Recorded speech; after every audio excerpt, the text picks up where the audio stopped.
दिनांक 31/12/2023 या कॅलेंडर वर्षाचा शेवटचा दिवस असून मध्यरात्री 24 नंतर सन 2024 हे नवीन वर्ष सुरू होणार आहे। त्यानिमित्त रात्रीच्या वेळी लोक विशेषतः तरुण तरुणी मोठ्या प्रमाणात सहभागी होऊन नूतन वर्षाच्या अनुषंगाने स्वागत कार्यक्रमाचं आयोजन करतात। उत्साहामध्ये तरुण मुले मुली रस्त्यावर रात्रीच्या वेळी पायी मोटार वाहनावर फिरतात। नववर्ष स्वागत करणाऱ्या अतिउत्साही लोकांमुळे वेगाने वाहन चालवणारे लोकांकडून विविध अपघात होऊ शकतात। दारू पिऊन गाडी चालवू नये, ट्रिपल सीट घेऊन आरडाओरडा करत सायकल चालवू नये, ध्वनी प्रदूषण होईल असं कृत्य कोणी करू नये, मोटारसायकलचं सायलेन्सर काढून गाडी कुणीही चालवू नये, महिलांची छेडछाड करणारं कृत्य कुणी करू नये, बिभत्स वर्तन कुणी करणार नाही असं करताना आढळून आल्यास पोलीस प्रशासन संबंधितांवर योग्य ती कारवाई करेल। तसेच ब्रीथ ऑनलायरद्वारे वाहनधारकांची तपासणी केली जाईल। पोलीस प्रशासनाकडून ध्वनी मापक तपासणी करण्याकरता पथकही नेमण्यात आलंय। रस्त्यावर महिलांच्या सुरक्षेसाठी महिला गस्ती पथक, दामिनी पथक नेमण्यात आलंय। सोलापूर शहरात रहदारीवर नियंत्रण करण्यासाठी ठिकठिकाणी बॅरिगेडची व्यवस्था करण्यात आली आहे। शहरात चेन स्नॅचिंग, महिला सुरक्षितता याकरता गुन्हे शाखेचं पथकही नेमण्यात आलंय। शहरात एकूण 70 स्टॅटिक पॉइंट तसेच 13 ठिकाणी नाकाबंदी बॅरिगेड लावण्यात आले। सोलापूर शहरात छत्रपती शिवाजी महाराज पुतळा, डॉक्टर बाबासाहेब आंबेडकर पुतळा, 7 रस्ता, नई जिंदगी या ठिकाणी स्ट्रायकिंग फोर्स व दंगा नियंत्रण पथकही नेमण्यात आलंय। आक्षेपार्ह मेसेज कुणी व्हायरल करू नये, सोशल मीडिया सर्व्हेलन्स पथकाद्वारे यावर निगराणी करण्यात येते।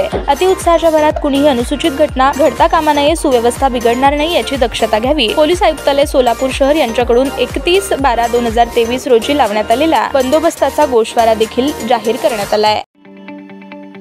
ताज्या बातम्या पाहण्यासाठी प्राईम महाराष्ट्र न्यूज चॅनलला सबस्क्राईब करा।